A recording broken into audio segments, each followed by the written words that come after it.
A few days ago, I gave a talk on Java 1 about creating amazing scientific visualization tools with JavaFX 8.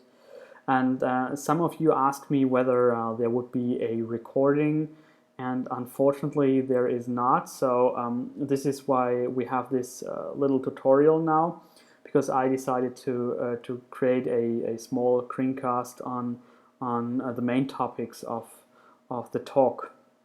So and really let me thank you for your positive feedback, and yeah, some of you even wrote me emails and told me that they would like to contribute to some of the projects I'm working on. So that's really amazing, so thanks for that. A few words about me. Currently I'm doing my PhD at the Goethe Center for Scientific Computing at the University of Frankfurt in Germany. And my research interests are developing visual programming concepts for simulation workflows. And some of the software projects I'm working on are VRL-Studio, which is a visual programming IDE.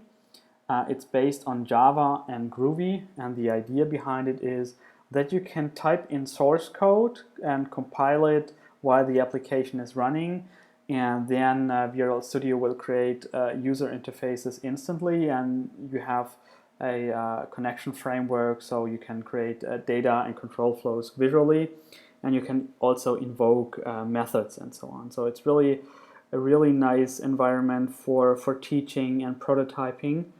And as we move to JavaFX, I started to contribute to the JFXtras labs library, and the community there is really very nice, really nice people there, and so it's really fun working with JavaFX and also contributing to community projects like JFXtras. And I've started to create a window control because there was no such MDI-like control in JavaFX, so it's now available as part of JFXtras. And after that, based on JFXtras, I created a workflow library called vWorkflows, and this will be the basic API for the new VRL-Studio based on JavaFX. And there are also some interesting panes in there where you can scale and optimize content if you have lots of nodes in your scene graph. Yeah, so maybe we will talk later a bit on vWorkflows and the window control, because we are going to use it for the application we are trying to build. Mihosoft is my Twitter name, and I also have a blog on mihosoft.eu where I blog about JavaFX and related technologies. So now, what are we going to cover in this tutorial?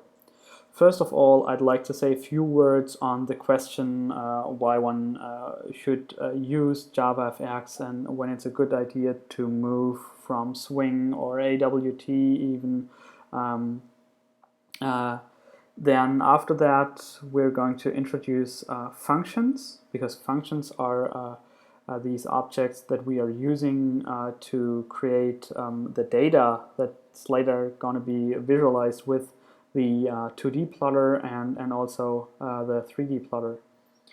And after we've created a 3D plotter with the charting API that is part of JavaFX, I'll give a very brief introduction to JavaFX 3D so that we are able to then create a 3D plotter. And for that plotter, we are going to implement a few really interesting features like ray picking, so that I can select a very specific point on a 3D geometry. And also what we want to do is we are going to animate a 3D plot, and we're going to record it and even play it back in JavaFX. So why choose JavaFX? Maybe it's a good idea to talk a little about the current situation. When you create a rich client platform independent application with Java, then you'll probably use Swing as UI toolkit. And if you do 3D visualization, then you probably use something like Java 3D or OpenGL. And sometimes you even have to integrate other toolkits like Qt if you need a web pane, for example, to display HTML5 content. And you have a zoo of different options, and all these different technologies are not easy to integrate. I mean, you need a lot of knowledge and really yeah, a lot of development time to keep all these things together. And in many cases, JavaFX could be that one framework that can replace all these different UI toolkits and libraries. First of all, JavaFX has a very modern scene graph API, which is really nice. It was not available for Swing and AWT, so this is really a new approach. And of course, JavaFX has nice 2D controls, like you can press buttons, you have these fields for selecting stuff, and you have this item lists and so on. And also you have the charting API that I mentioned earlier. This is an example line chart. You have lots of different options that we are not going to use in this tutorial, but it's a really capable API. And you also have shapes and lots of other things that you can use to create nice looking 2D applications. And then JavaFX also has a very nice 3D API that has primitives, meshes, and lights. And I mean, this is not surprising, but what's really surprising is how well the 3D API interacts with the 2D API. So basically, every 3D node is also a 2D node. So you can just add it to layout panes and so. So we will see that later how well that works together and where the differences are from the integration that was possible with JavaFX, Java 3D, and OpenGL into Swing interfaces. I mean, this was really very limited, and it's not anymore with JavaFX, something I really like. Okay, and then you also have media and HTML support. So here we see a JavaFX web pane that displays the JavaFX community page. And yeah, you can see everything is working. I can click on these different things, like I can click on projects, and then it goes to projects. It's, yeah, basically a web browser, so really impressive. So now a brief introduction to functions. Functions are processing units that have a very simple interface. In our case, a function like x times x or x squared has just one input, which is x, and it'll give you one output corresponding to the input value. So if we input 1, then the function will return 1. For 2, it will return 4, and for 3, we get 9, and so forth. We can type different values, and the function will always return the corresponding values. So now we have two value sets. We have our input values, and we have the output values. So now we're going to use these sets, the input set and the output set, for creating a line chart. So here you see the input axis, 1, 2, 3, and so forth, and then here the output axis. And that's how we are going to create line charts. Just connect the points with x being always values from the input set, and y, the y-axis consists of values from the output set of the function. Okay, so now we are going to create a 2D plotter with the charting API. And as a small motivation, I'd like to show you how the plotter will look like. And if you ask yourself how I made these interactive slides, it's actually the slide software is also JavaFX, and you can download it on GitHub. You will get the links if you look at the description in the YouTube video or go to my webpage. So this is actually a fully capable JavaFX application just as slide. So the input window allows you to enter expressions like sine of x times a, where a is a parameter that we can control with this slider here, and then we have the possibility to change the sampling resolution.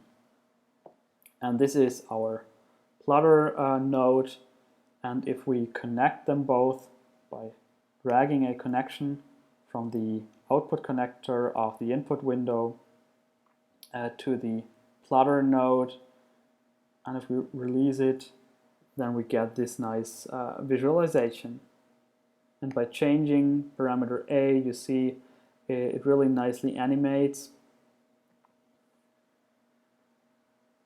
So the LineChart plot has a title which shows the expression that we are going to use as function, and then we have a nice legend showing all the data sets. In this case, it's just one data set. And yeah, if we reduce the resolution to something like 20, and yeah, then we see that the plot is not as nice as before. Okay, so what we have to do before we start on the visuals is we're going to solve the problem of evaluating expressions, and we're going to use the Groovy Shell for that task. The Groovy Shell is not really the best solution if you're trying to do something very efficient, but still it's very flexible and really easy to use. So that's why we use it for this tutorial. Okay, so the Groovy Shell has an API to access the shell interpreter, and it allows for setting and getting parameters, and it also gives you the ability to run scripts via API calls, and everything is possible through Groovy's Java API. So what we are going to do is we create a Groovy shell called shell, and then we use the Groovy shell to create a script that we also call just script, and we use shell.parse, and then we enter the string. And as a very basic example, we just use something like print ln hello from Groovy, and then we finally run the script. So if I click run here, then we get this nice output, hello from Groovy.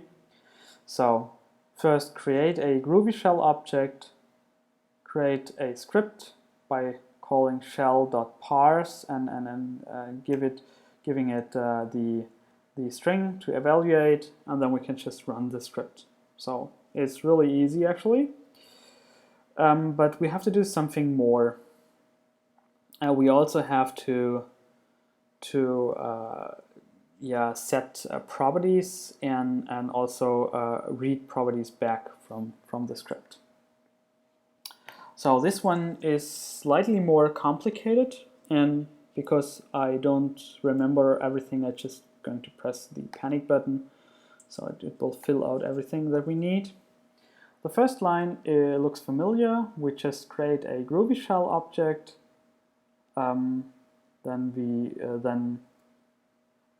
we evaluate a string. In this case, we have result equals, and then we're going to append the text from text field 2. Result will be a parameter or property that we can return from the script later on. And then we set a property A that we read from text field 1, and we can convert it to double so that we can use it as number inside of the script. Then we run the script, and after that we're going to show the result by setting the text property of text field 3, and we just return the property result as string from the script we ran earlier. So very simple. So now let's try that out. We just type something like let's say 2 for parameter A, and then the formula is again A times A, and if I press run, we get the result 4. Okay, that's it. Very simple actually to use Groovy for evaluation. And now we're going to switch to NetBeans, and I'm going to show you the function interface I created for the demo code, and also one implementation that uses Groovy as a evaluator. Okay, here we are. Maybe a few words on the demo code itself. It's a good idea to have a very up-to-date version of NetBeans. At the time of the recording, it's NetBeans 7.4 RC1. Probably the final version will follow shortly. And then you also need the Gradle plugin if you want to use NetBeans as IDE. You could also use IntelliJ IDEA IDE or Eclipse. The most important thing is that the IDE has Gradle support. Okay, so if you open the project, it'll give you this overview. You see the Java 1 2013 root project, and besides the source packages and so on, you see this sub-projects entry. And if I expand it, we see math utils, plot function 2D, plot function 3D, and so on. Actually, the math utility program or library and syntax highlighter library cannot be executed. They don't have a main method, but the other 3 can, so you can also use them as separate projects and play with them. So first, let's have a look at the math util project. So if I double click on subprojects math utils, I can open the project in NetBeans. So in the math package, we have a function 1D interface that I'd like to explain. As shown in on the slides, function 1D is just a very simple interface. It takes one value and returns a value. That's basically all. And what you could do is actually you could create implementations like this sine function 1D. It's some expression based on sine, and it's really efficient because it just uses Java, so no special string evaluation and so on is involved, but it's of course not very flexible. And therefore I created this Groovy function 1D. And Groovy function 1D is an implementation that's based on what we've seen so far. It also uses a string to represent the expression that shall be evaluated. You can even specify this x variable name. So in our example, it was x at the beginning or a, and we can also rename it to something like t or so. This is an interesting method. It's called setExpression. Here you can just specify the expression, and then we will create a new shell object which is going to parse the string, and to make it even easier for you or for the user to type in expressions, we're going to use a static import of Java Lang Math, so you don't have to write this import or write something like Java Lang Math dot sine or cosine or so. And then we're going to collect the result and evaluate the expression and convert it to double. Okay, so yeah, and then here is the run method. It takes the value, sets the property, and then we have an additional property set. So like you have seen before, where we had the possibility to actually change a property called a with the slider. Then it does add these properties here. Then we just run the script, and we return the result property, and we're going to return it as double. So then just follow some setters and getters, and that's all. So this is what we have for the function interface and the Groovy implementation.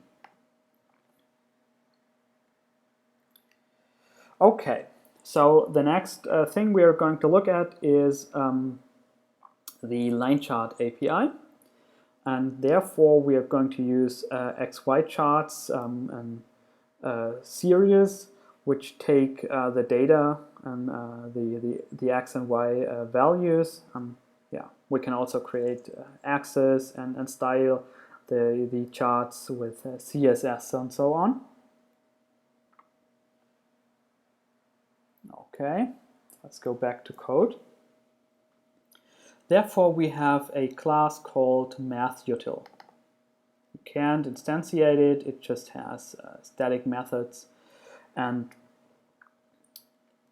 it has some nice utility functions. In this case, we're going to look at create chart, which just creates a line chart object and adds access to that. So we have two number axes, we set the labels to x and y, and then we create a line chart object and specify the axis in the constructor. And as we're not going to use these symbols for separating evaluation point from interpolated points, we're going to set that to false, because our sampling rate will be way too high, so this doesn't make sense for us. And then we are going to just return the line chart object.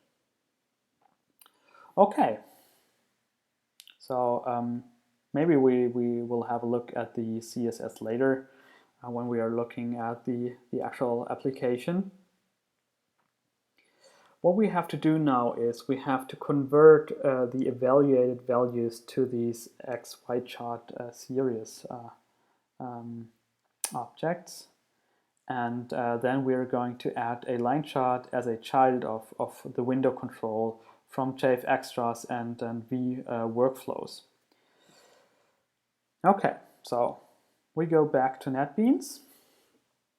First of all, here is the evaluate function that will allow us to add the evaluated data to a line chart. So we're not going to return the converted data, but we just return the line chart, and we can specify the line chart here, set the title, then we specify the function we are trying to evaluate, and of course we also need to specify an interval for that function, and we specify our sampling resolution. So here we set the title, and then we create a series object and set the name to f of x. After that, we are going to compute the distance between max and minimum x. Then we compute the step size by dividing the distance by the resolution. And then we start with x at min x. And then we step through the whole interval. And here we compute the value y, which equals to f.run. And then we specify x here, which is for the first time, it's min x. And then we return the data objects of our series objects, and we add a new point to that, xychart.data x, y. We'll add that, and then we prepare the next step by increasing x by step size. And if we've done that, then we're going to add the series object to the line chart. And actually, we could even add more than one, so it would have different colored lines and a legend explaining which one belongs to which function. So just to give you some more explanations on that part. First, a disclaimer: if you're not interested in this function evaluation thing so much and just want to see the JavaFX part, then you can also skip a few minutes. But for those of you who are interested in doing that, I'll give a very short explanation on what's going on in this evaluation method. So first of all, we have an interval like this. This is our minimum. This is maximum. And then we have a step size, which depends on the resolution. As you can see, if we have just few evaluation points, then we have a low resolution, and we have many, then we have a high resolution. So we are going to evaluate the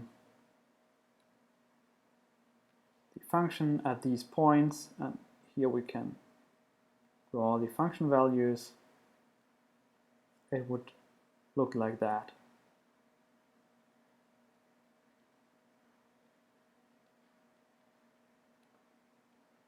Okay, that's basically it. So this is dx. This is the whole interval. Yeah, so okay, so that's the explanation for that one. So now let's go back.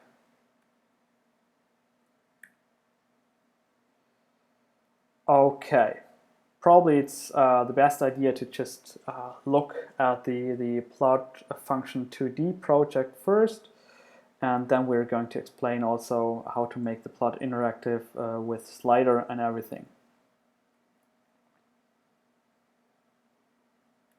Okay,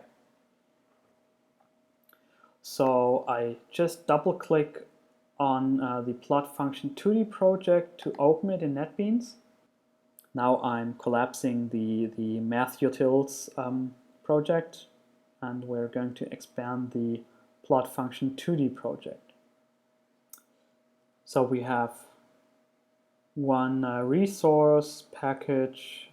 We have one resources package where the CSS files and so on live, and then we have some plot2D package that contains all the code and an fxml that we are going to use. Okay, so where do we start? Maybe we start here and the main function. So the vWorkflows framework allows us to define workflows and then connect it to the JavaFX framework. So you could also write different connectors to different UI toolkits. So it's basically independent. It has a really nice model layer, and that's why we first create a vFlow object, which is not a JavaFX node. It has a visibility property that we set to true. And then we are going to create an input and another input, and both of them take a function input object with some resolution and some property A. And for the second node, we give it some position. Also, these V nodes are no JavaFX nodes that are just objects in the flow model. And after that, we create a plotter node. Okay, if you would like to know more about vWorkflows, then check out my other tutorials and blog posts on it. So we're going to cover a subset of it, but maybe it's not enough to really understand that framework. So yeah, and drop me a line if you're interested in more tutorials. Okay, so the function input is a very basic class that has just two members, function and resolution. No, actually three, because we have a double property. It's a JavaFX property that can be used with bindings and listeners and so on. So this is for convenience, that we don't have to use our own notification stuff. Okay, then follow two constructors. We can enter the function and we can give it a resolution and a value A, and then just follow setters and getters. Okay. Now we have to tell vWorkflows that it should use a custom UI as node content. And let's have a look at this create input node. Therefore, we create a new node. It's a child object of flow. We give it some width, height, and title, and so on, and then we are going to set data to the value object, and that's going to be used for the user interface creation, and this is a function input object. And then we add one output connector to this node. And after that, we return the node. Okay, so the showFlow method is responsible for actually creating the JavaFX UI, and we're not going to cover the vCanvas now. It's just a scalable container that scales child components to fit everything inside the bounds of vCanvas. You can see a YouTube video that explains this in more detail, and maybe yeah, you can also drop me a line if you have more questions about that. The interesting part for us is now that we have a FX value skin factory, which is responsible for creating the user interface based on the workflow model, and we can actually bind user interfaces to specific classes. So here we bind input function flow node skin to function input. So whenever a node contains a function input value data, then the factory is going to create an interface of an instance of that class and adds it to the content pane of the corresponding node. And the same goes for the plotter. We're going to bind plotter to and a plotter 2D flow node skin. So whenever a plotter 2D object is a value object of a node, the factory creates a corresponding user interface. And then we add the factory to the flow, and after that, actually the begin factory will create user interfaces and JavaFX nodes for us. Okay, so and it's a two-way binding, so if we change the model, then the UI will change, and we can change the UI to change the model back. Okay, yeah, that's basically it. I mean, we saw the application already. Maybe start it as a separate application because we have now two function nodes and not just one. Here we have two windows. We can connect it, change parameters, and we get a very nice plot. Okay, connect this one, also very nice and animated. And yeah, that's basically the application we've just created. So maybe let's have a brief look at the fxml files that define the user interface here.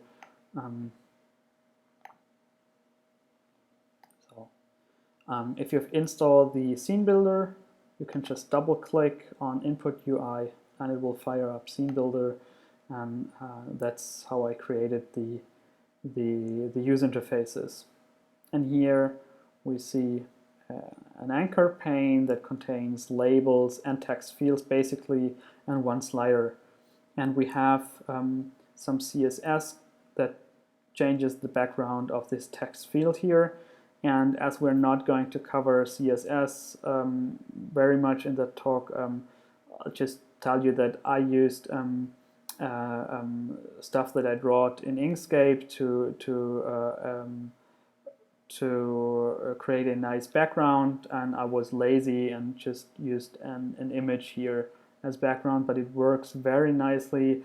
In our case, I mean, you can run into pixelation if the component gets too big, but it's actually no problem in our case because the fields are probably not going to be that big.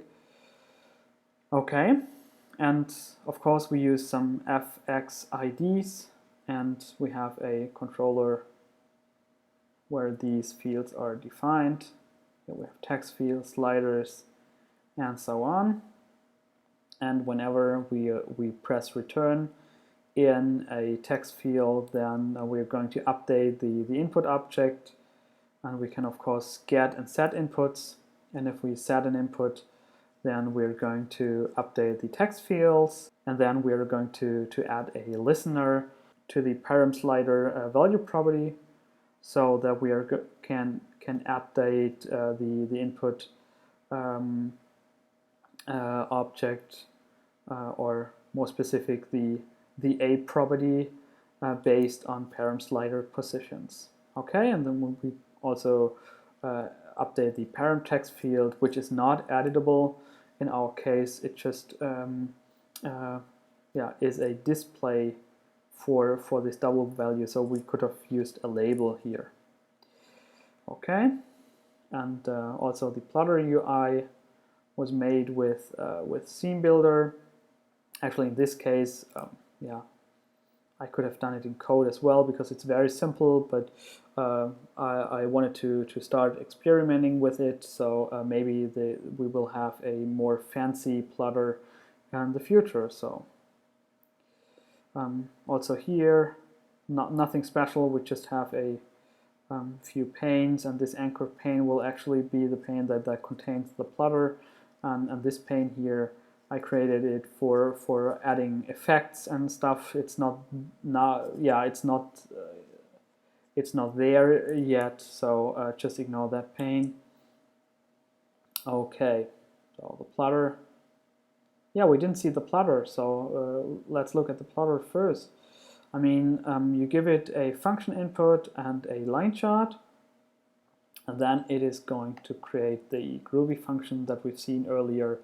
And then you can set the property A based on function input property A, and then we use evaluate function to create the chart, which is a JavaFX node in the end. So yeah, and then setter and getter.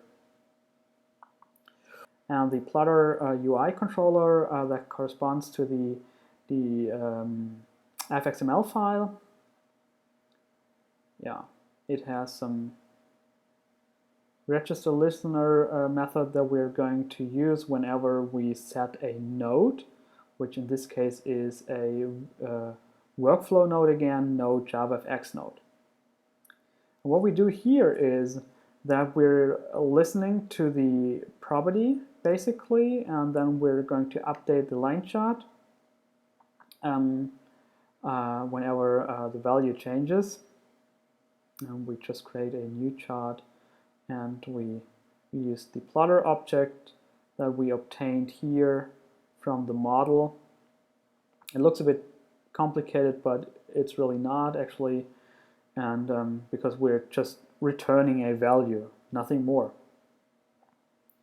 And then we're going to add the new line chart. Actually, you could also reuse the line chart, then you get very nice animations. In some cases, it is desirable. In my case, it was not, because yeah, I had some performance issues here actually, but this was mostly because of the presentation, and I have a Retina MacBook, and it has to render lots of pixels, and if you use it with lower resolution, then it probably is no issue. So just try maybe to reuse LineChart if you like, and then just change data.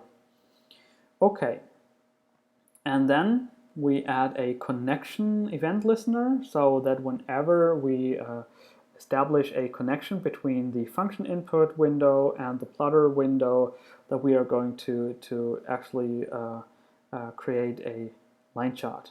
Okay, so we also use the plot method, and we're going to add listeners again. So basically, just like before, the only thing here is that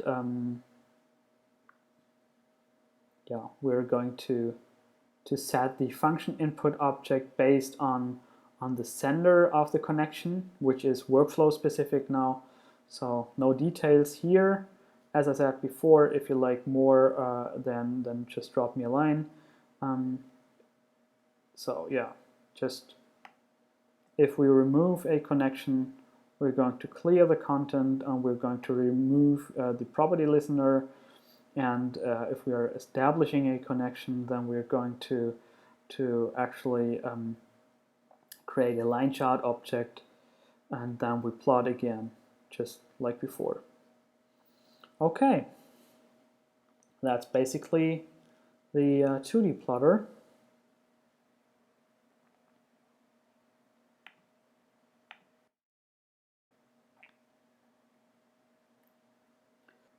Now we are going to create a 3D plotter.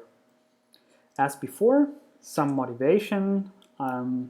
We have inputs and the plotter, and I first would like to demo the plotting application. So I drag a connection from input to plotter, and I get a very nice 3D visualization. So that's the application. Also, I can do some nice parameter change, and it instantly reacts on that. So it's very responsive, even though we have a relatively dense mesh actually. So 80 points in each direction. Yeah. So before we can look at the code, we have to revisit function evaluation with 2 parameters. And actually, I'm going back to the drawing application first. So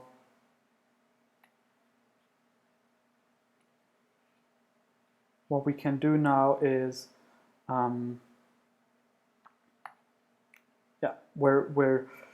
we have a 2D function now. So not just an interval, something like this. And on the x-axis, I have something like min x, max x, min y, max y. And instead of just the interval, as above, we now have a grid which looks like that.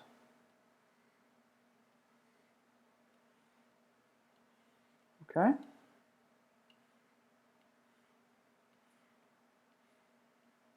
And then we have evaluation points as before. Yeah, and so forth. Actually, I should have drawn it differently, like this here. So then it's better to show the function values. So we have a value here, for example, corresponds to that evaluation point. And we have a value here,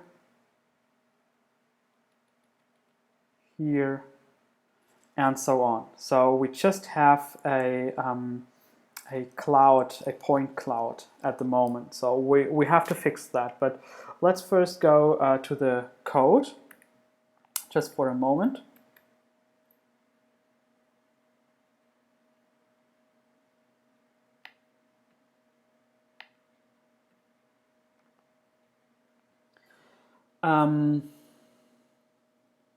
We open the plot function 3D project. No, actually not. We're going back to math utils because we have to revisit the function interface. It now takes 2 parameters and still returns 1, so 1 x and y, as we've seen in the drawing. And then we have a Groovy implementation, which is actually just similar to what we've seen before. The only difference is that we have an x variable and a y variable, and yeah, the run method has changed a little, takes 2 parameters now. Okay, so what about evaluation? I mean, when we are evaluating the function, then we first have to ask ourselves how we are going to represent geometries. And therefore we go back to the drawing. And as we have seen, we have this point cloud.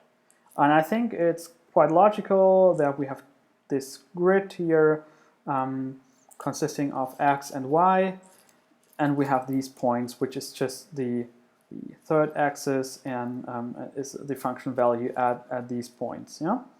So, but now we have to describe a actual shape, and for that we have to approximate the shape. Like in the 2D example, our approximation was just like here, when maybe the actual function value was something like this here. We used the red approximation, which is a very bad one in that case, but yeah, we don't mind. So in the 3D case, also the function would have a surface in this case, and we have to approximate it by using, for example, a triangle. And that's what we do in our plotter. So like combining these values with triangles, and here could be 1, and here could be 1, and so forth. So that's basically what we are going to do.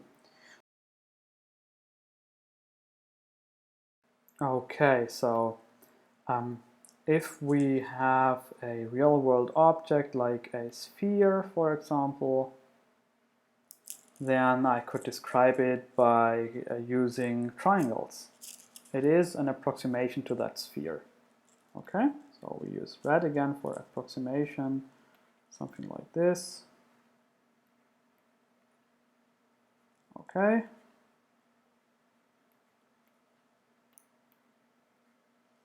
So this could be an approximation, not a very good one, but doesn't matter in that case. And yeah, that's what we are going to use. Okay, so I show you some code. Here we have a simple scene 3D project that also will be used to explain the 3D API a little. And if I run it, we should see a sphere again, and you see JavaFX also uses triangles to do the approximation. So here we have not a very good one, but this is because I specified it that way. We can actually increase the quality. Maybe let's go through the code a little. First of all, we can create the content. We can specify a resolution, and we can specify whether we would like to have wire plus solid, which is if we want to see the filled object or just the lines, so that we can see the triangles. Okay. And it's really very simple. Actually, we just create a group, and then we say, here's our sphere object, create a sphere with a specified radius and resolution, and then we set a material. In this case, we say make the material red, and then we say draw mode to fill, and then we add this sphere. We didn't do that in the previous example. It was just this one here. We used also a material, but in this case white, white, and then we used draw mode line, and then we add it to the root. Okay, and there's not much more that we have to do. Actually, the only thing that we do is we create a perspective camera, and then we can add transforms to the camera and add the camera itself to the scene graph. And that's really nice. So the camera is now just a regular node that is also a children of the root node. Okay. Yeah, and everything else is just as normal as, yeah, it's just a normal JavaFX application basically. So nothing special here. And yeah, so you see it's really easy to just add 3D content. So maybe let's add a sphere with more triangles, like we use resolution of 32, for example. And we run it again.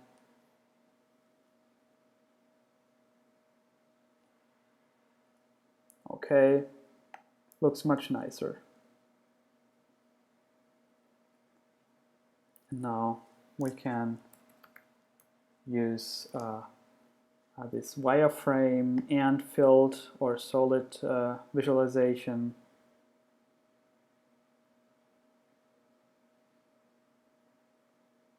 Here we go.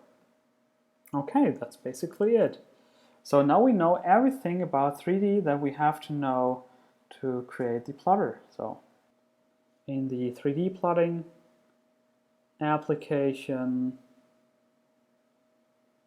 we also have a main method, and it looks similar to the 2D case, so we won't cover it at the moment. Just show the most important things. Yeah, in addition to the previous skin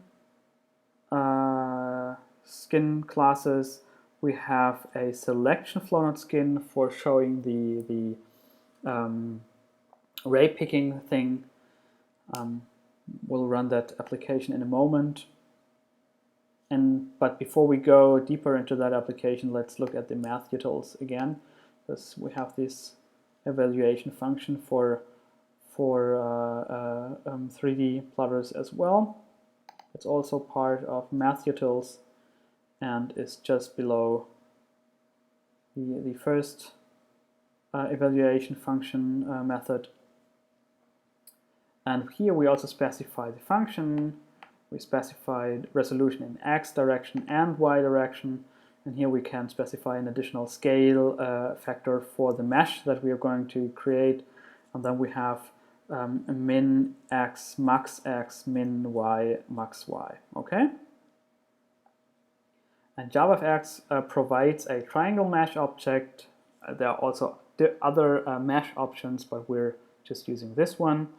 And we can now step through the interval in y direction and compute the step size in y direction.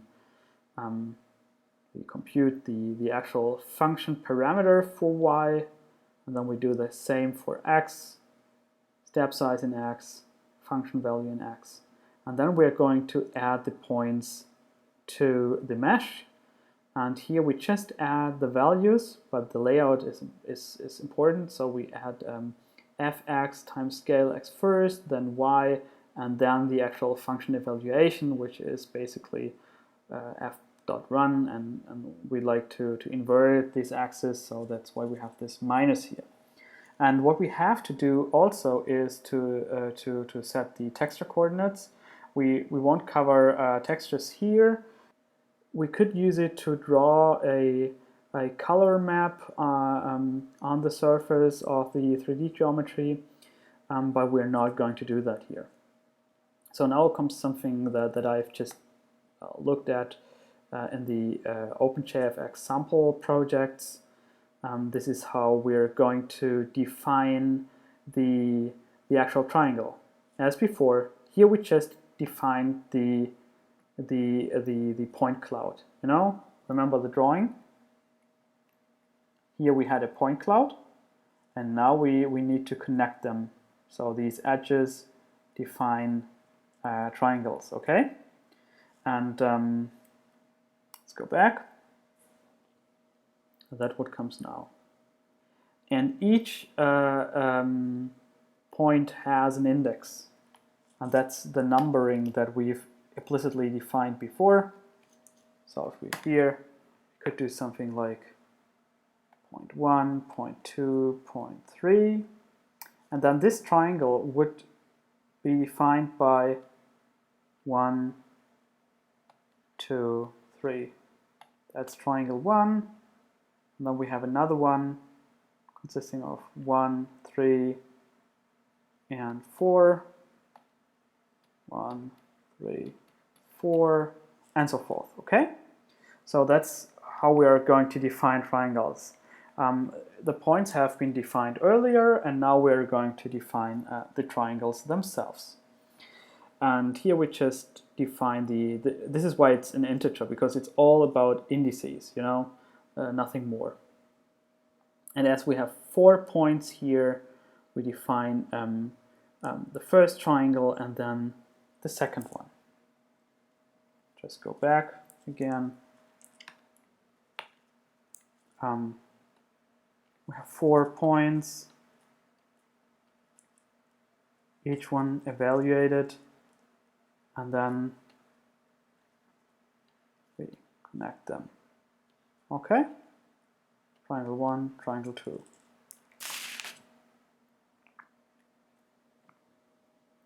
So that's basically it. And I would really like to encourage you to check out the OpenJFX sample code. There are some really nice 3D applications, and if you've seen the technical keynote at Java 1, then you saw this impressive 3D viewer where you could even see the animations and convert from different file formats and so on. So it's really very nice, and just take a look to understand how it works in JavaFX. It's a really good documentation. Okay, so now we have a mesh, but it's still not a scene graph object. We should actually do the conversion now by just, I have to look a bit. It's actually in VFX 3D utility, and here we are going to convert the mesh to a parent.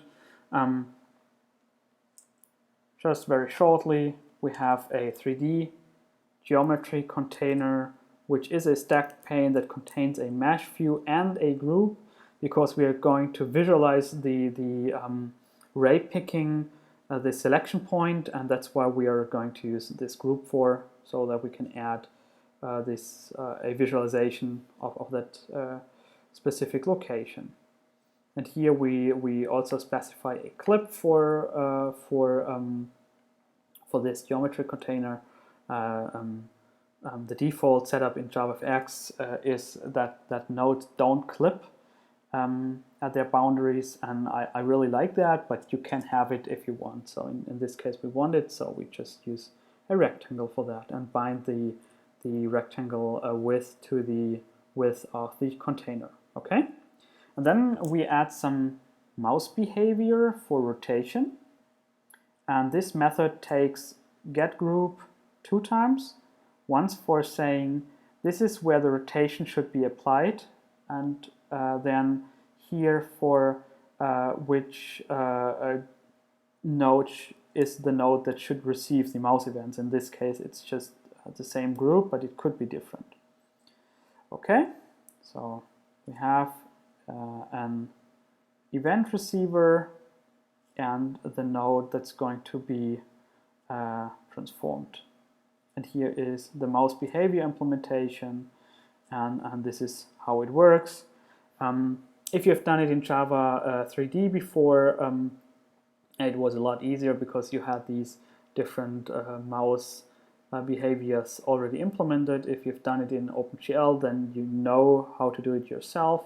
And if you have done nothing of these, and if you've not used any of them, then just go again to the OpenJFX 3D viewer application. It has a basic implementation. Actually, you have some other options like orbital mouse rotation and things, but this very simple one also works quite nicely. Okay, so we have the basic geometry stuff. Yeah, maybe we'll look at this mesh to node method just to see how similar it is to the previous approach. We also have materials, and instead of a sphere we have a mesh view. Okay, and yeah, won't go into detail. Basically we just set up the mesh view to draw mode fill, and we want to show both sides of the mesh, and then we're going to return the result. Okay, so now back to the Platter. I'm going to run it again, and in this case we have a few more additional nodes. Here we have this window for selection, and it contains this nice LCD control created by Garrett Grunwald, known as Han Solo _ on Twitter, and he has created nice controls for JFXtras and also for JavaFX 8 in his ENSO library. So as before, connected, we get this nice visualization, and as you can see, if I press here I get this circle that's also animated. Maybe I first rotate it a bit like this, connect it to the LCD display, and if I click here, yeah, it actually should be 1, but maybe I just missed the exact position, and you see we have this small circle here, and yeah, it really nicely indicates the point where we clicked. Okay, I can do it here as well. Yeah, it's -1, that's correct. Now I can even animate it, okay? And the value here will change accordingly. So that's our plotter for now. And actually, I mean, this circle here is just a regular circle, and you can just, yeah, combine 3D nodes and 2D nodes. It's really not complicated. Maybe if you want to do it yourself, just start with these primitives, like adding some spheres or cubes or whatever to your scene graph and see what happens. I would like, yeah, probably you should use a perspective camera. Yeah, that's basically this application, and as this is a very long tutorial, actually, I just realized that I'd like to just shortly show the video recording stuff. here I use a third-party library from somebody who was keen enough to implement a QuickTime video library without encoding and decoding, but in my opinion this is even an advantage, because you can create QuickTime movies in pure Java code on every platform without worrying about codecs, and you can compress it afterwards. And I've created a small wrapper class, which is also part of VRL, where you can create a JPEG animation, and then you can add frames to it and specify how many seconds the frame should be displayed. Probably something like 0.1 for 10 frames a second or so would be reasonable. And then we have to convert the FX image that we specify here, that this is the result that we will get from the snapshot functionality. We have to convert it to a buffered image, and we have to specifically convert it to a buffered image without alpha channel, because otherwise the library won't work. Yeah, but that's basically it. So maybe just one brief look at the video player. Yeah, if I play this back, then we create a media view, a JavaFX media view, and we just load this test file that we just write to a default location. So you can extend this if you like. It's really quite simple and limited. So back to the Flutter 3D.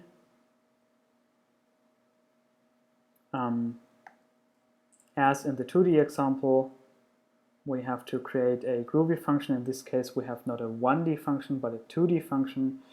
Then we also have this additional parameter a, and we also call evaluate function to get the mesh.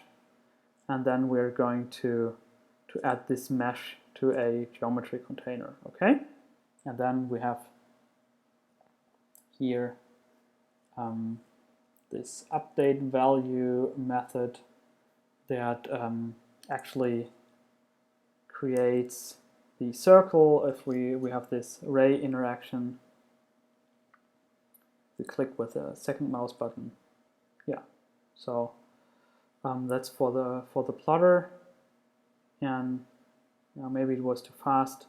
This was inside the picking event handler actually. Okay,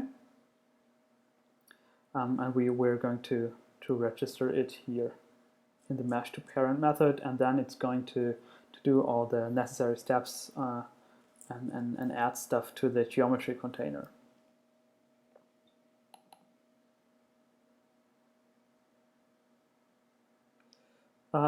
So here, if we press the record button that we will see later, then we're going to create such an animation, and then we use the animation timer, which is kind of a timer that can be called each time JavaFX renders a new frame. So it should be like 60 times per second or so.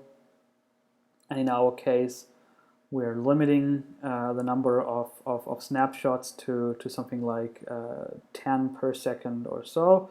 And then we create a snapshot parameters object, give it a unique camera because it has its own camera. We could use a different perspective or something. And then we call the content pane that contains the geometry container. And we call the snapshot on that content pane with parameters. We can specify an image that we've defined before, so it can reuse the image if it fits from boundary-wise. And then we add the image as frame. That's basically it. And after 10 seconds, we're going to close the animation, and then we can play it back. Okay. So now let's run that example.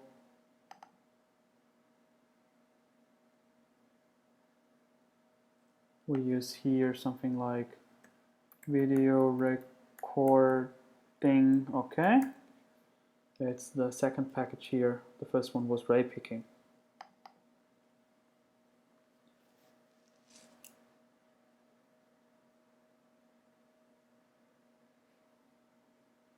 Okay, we have even more nodes. So now if I add this connection here, can rotate the geometry, and then I have an additional button here to just animate the slider, something like this. Okay, it's not very complicated. If you know properties and bindings and timelines, it should be no problem. If not, I recommend to read the Oracle documentation on animation stuff, and then you could also try the ensemble applications that come with JavaFX to see how that works. So now let's press record, and we can play with some values, can rotate it and even animate it. So that was it. Recording has stopped, so let's find that thing on the hard drive.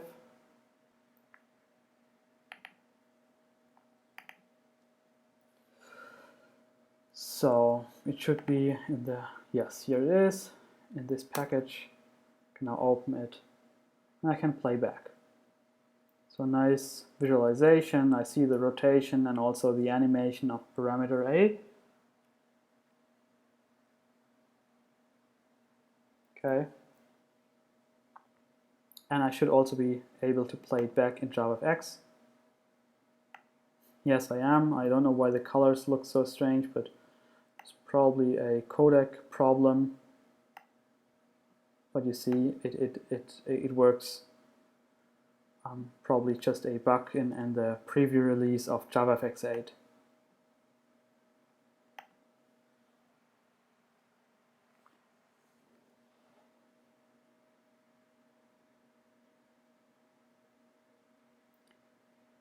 Yeah, so now thanks for your attention. So I'm really glad you liked the talk, and also I hope that you will like the screen recording as well, even though it's not the original one.